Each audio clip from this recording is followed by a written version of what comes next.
The Illuminati just isn't what it used to be. We hardly ever do ritual human sacrifices anymore. And as much as we like to say we run the worldwide shadow government, who are we kidding? Nobody tells those guys what to do. It's like herding cats. So we're stuck doing a weekly bowling league, monthly meetings, and a bi-weekly pancake breakfast. There are bake sales, barbecues, and of course you can't forget Tuesday night bingo. All of this held in strict secrecy, of course. It's basically like your local Rotary Club, minus the ethics, goodwill, and humanitarian efforts. We're only in it for ourselves. No proceeds go to charity. It was because of our newly founded Inter-Society Bowling League that I discovered a disturbing thing had happened. The worshipful master of the local chapter of the Freemasons had gone missing. Yeah, just disappeared in the middle of the night, according to his wife. The way she tells it, the place was locked up tight. Nobody could come in or out. It just doesn't make any sense. The sound of bowling balls crashing into pins was loud in the background, drowning out the man's voice, but I got the idea. The disappearance sounded like a complete mystery. Has he ever done something like this before? Does he have a mistress or some girlfriend he might have run off with? Anything's possible, I guess, but it's just not like him. And Bradder's his best friend. He says he hasn't heard a word from him. He didn't take his wallet or his cell phone with him. Carol, that's his wife. She reported him missing to the police the same day, but he still hasn't shown up. Damn, I said nervously. I hope they find him. The Worshipful Master was the highest rank that could be given to a Masonic Lodge officer. It was beyond strange for him to just go missing without any mention to his other officers, or to his family. Our pizza and beer had just arrived, and it wasn't proper for me to be conversing with the other secret societies for too long, so I excused myself and went back to my group. I told the others what I just found out, and they couldn't believe it. The Worshipful Master was a powerful, rich, well-known man in our city. And, like all of us, he was supposed to be untouchable. It didn't sit right with any of us that he'd gone missing. Most of us could barely bowl better than a 150 that night, as shook up as we were.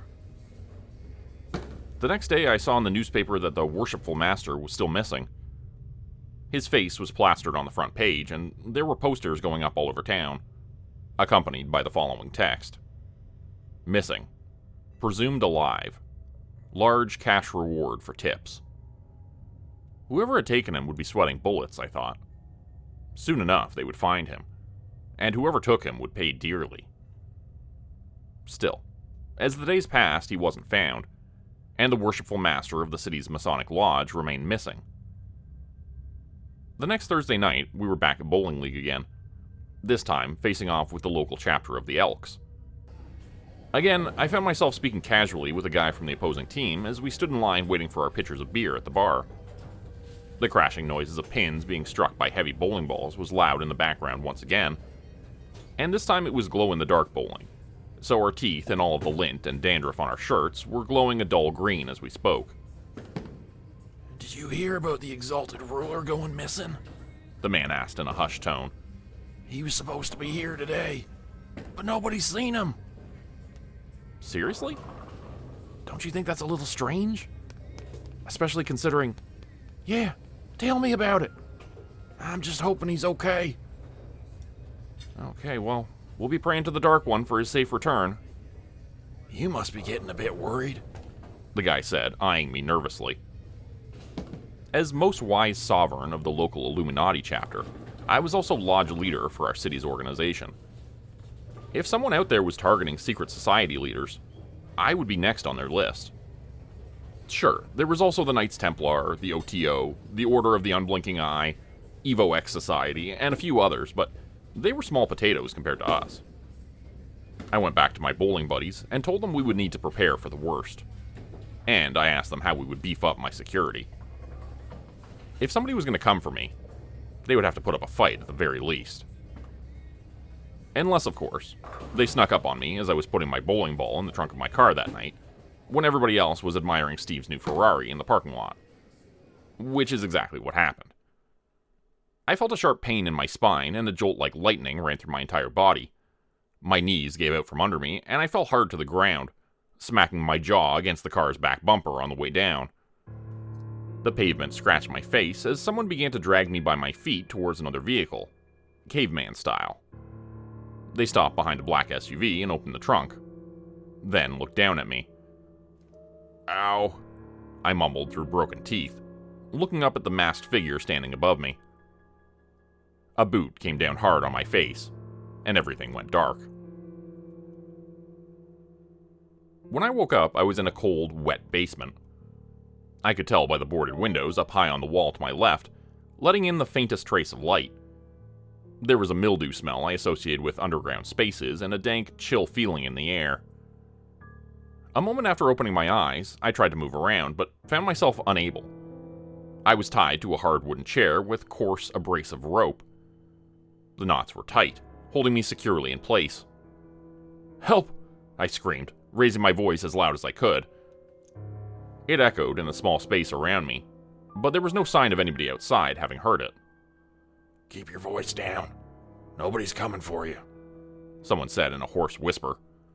"Who's there? Let me out of here. I have money. I can pay you." "He's not interested in your money," another voice said, barely audible from the other side of the room.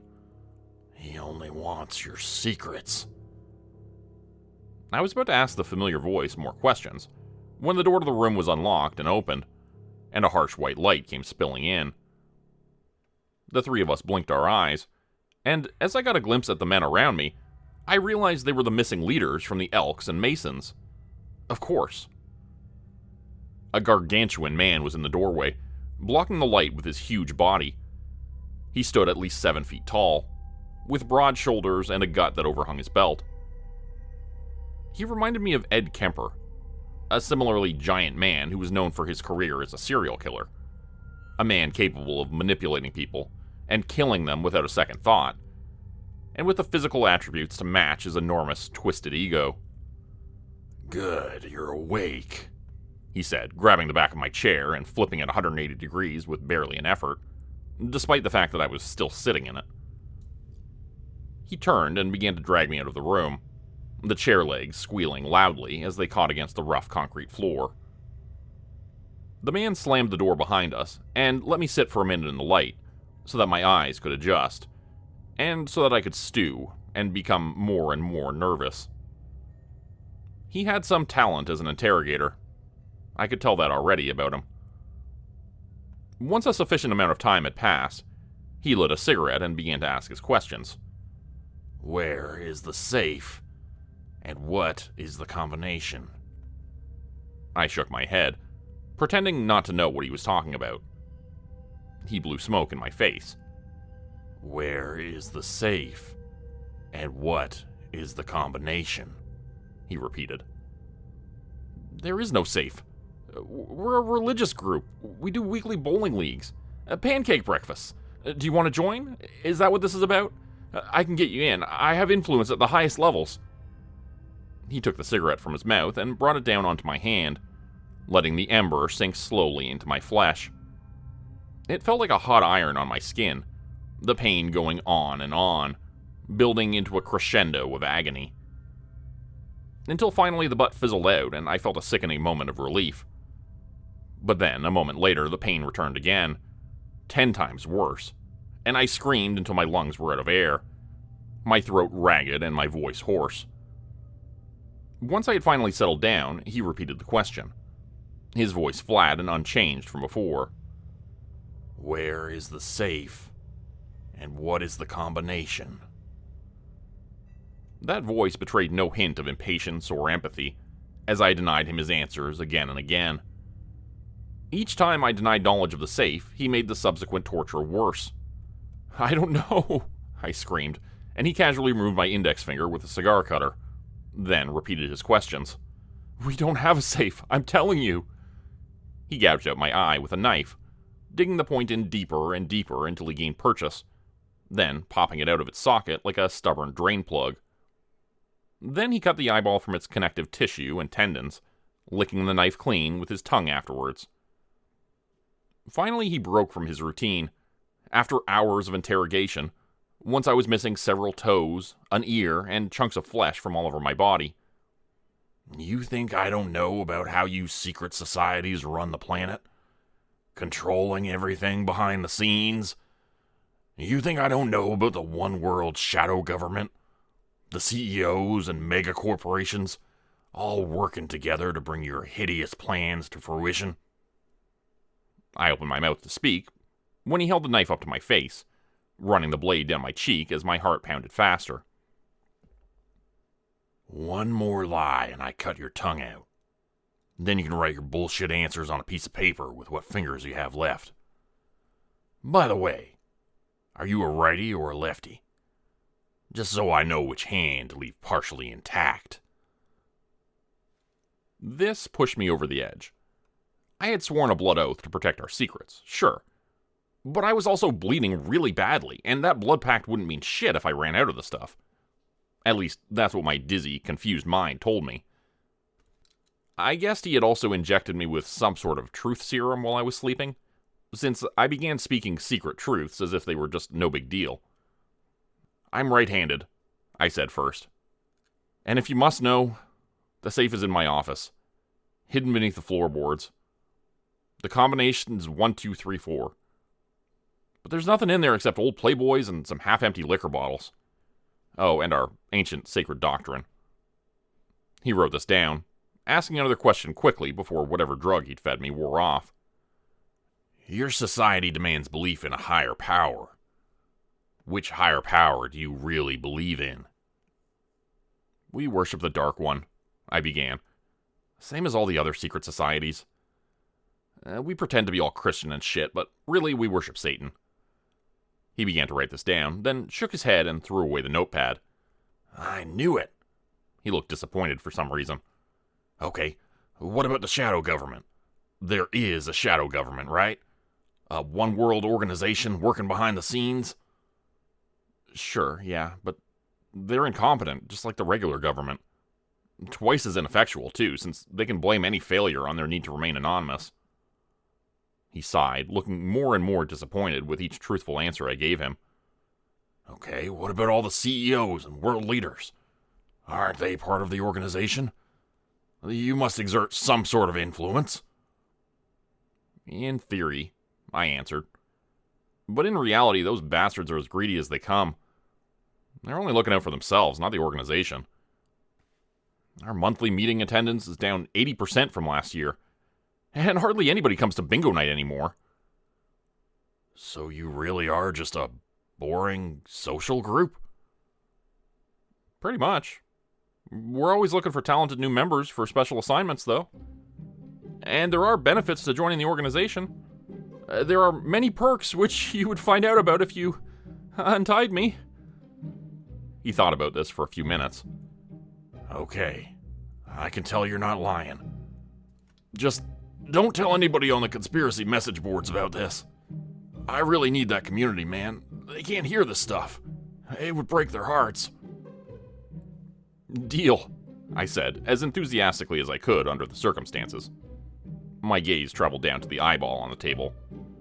Oh, yeah, he said, seeing me looking at it. Sorry about that. I'm not sure the doctors can do anything about that. Maybe you could throw it in a bag of ice, just in case. You got it, sport. After untying me, we went to the other room where the chapter leaders of the Masons and Elks were sitting, still tied up. I was suddenly reminded of the fact that I had betrayed the secrets of the Dark One to an outsider, when these men had stubbornly refused. Fear gripped my heart, and I wondered what would happen to me once that secret was revealed. I'm not really sure what to do with these guys, the man said. They weren't as cooperative as you, even after the truth serum. Maybe I just didn't use enough. I was only half listening, already looking for the exit. Oh, you can kill those guys if you want, I said over their screaming objections. It would actually really help us out. They're both fantastic bowlers. The story you just heard was written by me, and a variation of it previously featured on the Dr. Nosleep podcast and YouTube channel. If you'd like to check out their channel for more content, please check out the description below.